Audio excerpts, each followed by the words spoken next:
Gue ngundang 200 kreator ke studio eksekusi terbesar di dunia untuk memberikan mereka kesempatan langsung nge-patch brand-brand ternama di Indonesia. Jika mereka berhasil, mereka akan mendapatkan golden ticket dan mereka bisa langsung berkarya yang menghasilkan. Dengan total hadiah 500 juta rupiah. Pengen tahu siapa aja yang dapat golden ticket tersebut? Nonton sampai habis. Siapa yang kira-kira dari kreator ini yang akan mendapatkan golden ticket tersebut? Tunggu, sebelum gue ceritain siapa yang dapat golden ticketnya, gue butuh memberikan kalian konteks. Di akhir 2020, ada yang bilang jadi YouTuber tuh enak, cepet kaya. Dengar kayak gitu, pasti kalian juga pengen coba kan? Dan siapapun bisa jadi YouTuber, yang penting kalian cuma butuh internet dan handphone. Tapi kalian mempunyai rasa skeptis, masa iya semua orang bisa jadi YouTuber? Jadinya gue memberanikan diri gue sebagai studi kasus. Emang bener nih, siapapun bisa jadi YouTuber. Studi kasusnya seperti ini. Gua, Agus Leo Halim, bukan siapa-siapa. Kagak boleh collab, kagak boleh giveaway. Kontennya itu konten yang harusnya tidak disukai sama masyarakat Indonesia, aka konten edukasi, aka konten baca buku.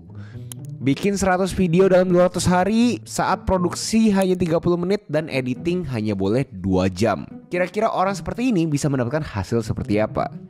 Dan ternyata bisa mendapatkan ini. Oleh karena itu ada sesuatu yang ngeklik di otak gue. Berarti ini beneran bisa dijadikan profesi ya. Kalau ngomongin pergi ke Mars itu kan butuh rocket science. Sedangkan kreator, YouTuber, ini bukan rocket science kan.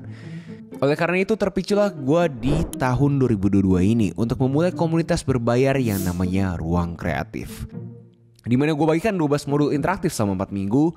Dimana buat orang-orang yang mempunyai ambisi menjadi kreator, mereka mempunyai suatu komunitas untuk mengakselerasi mereka punya ambisi di dunia kreatif ini. Karena gue tahu jadi kreator itu sesuatu yang sangat lonely, sangat sepi, terutama di awal-awal.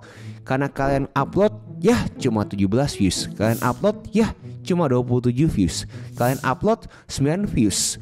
Kalian upload lagi, kalau di konteksnya gue malah dimarahin sama istri gue. Oleh karena itu gue sangat pengen gue bikin suatu materi yang bikin kalian itu bener tahu banget apa yang kalian harus lakukan untuk bisa sukses di industri kreatif ini. Tapi gue tahu materi itu sesuatu yang subjektif. Buat beberapa orang mungkin daging banget, ada beberapa orang berasa sampah. Berbulan-bulan gue mikir apa yang bisa ngebuat komunitas ini beda dengan yang lainnya. Gue tahu, praktek. Tapi praktek atau tugas semua orang juga bisa memberikan. Apa yang ngebuat praktek di komunitas ini berbeda? Gue tahu, prakteknya dibayar. Dan balik ke awal video ini, setelah 3 batch Ruang Kreatif, gue ngundang 200 kreator ke studio eksekusi terbesar di dunia untuk memberikan mereka kesempatan langsung nge-pitch brand-brand ternama di Indonesia. Setelah 40 golden ticket dibagikan, kita sekarang datang ke orang-orang ini yang akan sekarang menunggu di Epi 2. Dan mereka akan bikin konten buat para brand ternama. Gue mau terima kasih ke beberapa brand yang mempercayai gue untuk event di tanggal 10 November ini. Gue really appreciate it buat kalian semua yang percaya bahwa namanya Nano Micro kreator itu juga bisa melakukan karya yang luar biasa hebatnya dan pastinya juga bisa menghasilkan juga. Thank you banget buat kalian yang udah mempercayai Ruang Kreatif. Semua ini menurut gue sangat unik dan sangat bermakna sama gue karena ini semua dimulai dari studi kasus suatu jargon dan dari sana gue ke-trigger, gue pengen tahu apakah beneran semua orang tuh bisa jadi kreator. Dan dari awal-awal sepi banget channel ini sampai akhirnya gue bisa bikin komunitas di mana komunitas tersebut pun bisa mendapatkan penghasilan yang signifikan di dunia kreatif. Di sini gue pengen segenap hati berterima kasih ke kalian semua yang sudah support gue dari awal, terutama kalian yang bener-bener kagak ada punya kepentingan untuk komentar di video-video gue yang awal-awal. Subscribers juga masih kecil, tapi kalian masih mau komentar, masih mau berinteraksi sama gue bener-bener sangat berterima kasih ke kalian semua. Tanpa ada kalian, gue gak bakal ada di sini. Terima kasih sudah memberikan gue platform untuk bisa berkarya. Gue tahu banyak narasi di mana konten gue tuh kagak edukasi, gue tuh kagak sih paling bener bacain buku buat apa. Tapi gue mempunyai harapan besar buat kalian yang beneran konsumsi konten gue itu bisa mendapatkan suatu nilai tambah setelah kalian nonton gue. Mungkin di sini yang bertanya-tanya apa kelanjutan dari Ruang Kreatif setelah melakukan batch 1, batch 2, batch 3 dengan grand event di tanggal 10 November. Untuk detailnya jelas kalian bisa klik link aja di sini atau klik link di deskripsi untuk tahu kelanjutannya terhadap Ruang Kreatif dan apakah gue bakal stop mengedukasi dan memberikan kesempatan untuk orang langsung berkarya yang menghasilkan. Jelasnya kagak. Gue masih berasa bahwa ini adalah zaman emas jadi kreator di mana kalian bisa menghasilkan sesuatu yang signifikan dari internet. Mau kalian itu brand yang mencoba mengoptimalisasikan konten kalian untuk meningkatkan kalian punya eksistensi secara digital, menurut gue juga bisa. Ataupun kalian kreator yang pengen meningkatkan personal brandingnya kalian dan menjadikan kreator itu profesi kalian, menurut gue ini adalah zaman emasnya. Mungkin di sini gue bisa nambahin, kreator itu bukan cuma fun-fun doang, walaupun terlihat dari luar seakan-akan suatu profesi yang sangat menarik, kayak layaknya kita lihat industri entertainment pada umumnya, banyak banget proses di belakangnya yang kagak kelihatan. Kita lihat adalah hasil jadinya. Dan percaya sama gue, layaknya profesi pada umumnya butuh yang namanya ketekunan. Kalian butuh jam kerja, kalian butuh konsisten. Gue tahu ada beberapa figur publik yang bilang bahwa mereka tuh berkarya semau mereka bisa langsung viral dan segala macam. Yap, gue kagak bisa relate sama mereka. Yap, mungkin mereka yang udah bertalenta aja, tapi kalau misalnya kalian di sini sama kayak gue yang kagak mempunyai talenta dan keterampilannya gitu-gitu aja,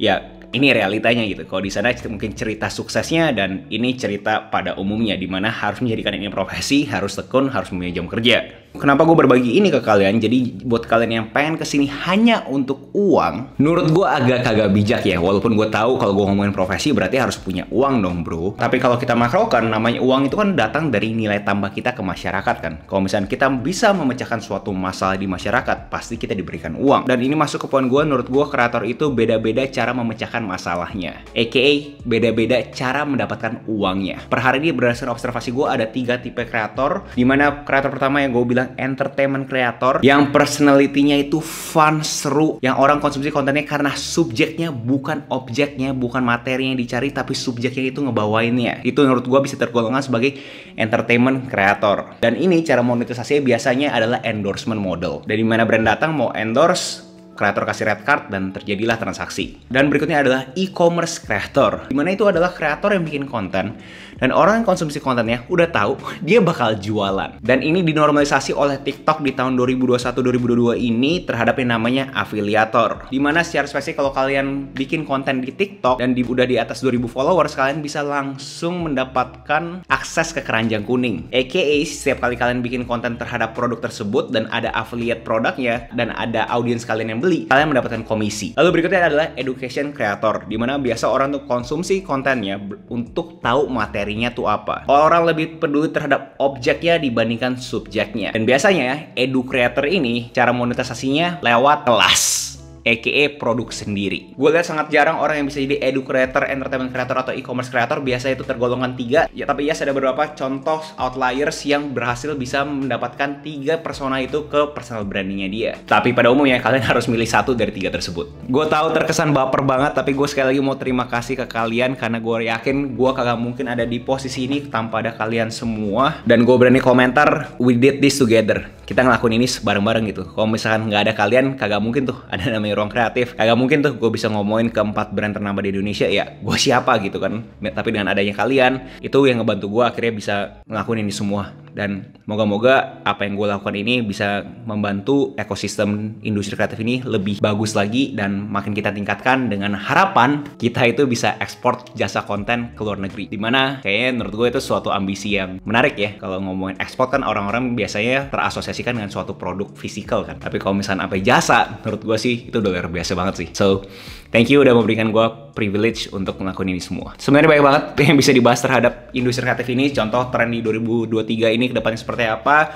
Dimana gue melihat kayak brand-brand lebih prefer performance dibandingkan awareness di Indonesia. Tapi ini semua menurut gue terlalu detail, dan kalau misalnya kalian tertarik terhadap detail-detail ini, kalian bisa langsung cek aja link di deskripsi. Itu aja video hari ini. Next kalian pengen gue bawain video essay terhadap apa, tinggal komen aja di bawah. Jangan lupa like, comment, subscribe, nyalain notifnya, share ke teman kalian, and I'll see you in next video. Salam kreatif. Yang nonton sampai sini, dimana secara data kurang dari 1%. Gue mau terima kasih ke kalian semua, karena gue yakin yang nonton sampai sini benar-benar percaya banget sama gue terhadap apa yang gue pengen coba lakukan di industri kreatif ini. Thank you udah memberikan gue privilege untuk bisa berkarya di industri kreatif ini. I really appreciate it dengan segenap hati. Thank you guys. Bye-bye.